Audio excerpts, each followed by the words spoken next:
Audio Jungle. Trumpai papasakosiu, kaip apmokėti sąskaitas. Suvedame elektroninį adresą e.gaschema.lt, spaudžiame prisijungti registruotis, prisijungti.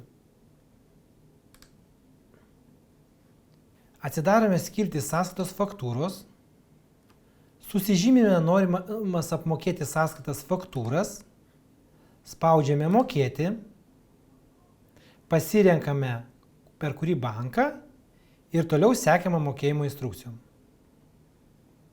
Jei esate juridinis asmuo ir už įmonės sąskaitas mokėti negalite, jūs galite parsisiųsti reikiamą sąskaitą ir pateikti ją savo buhalterijai apmokėjimui.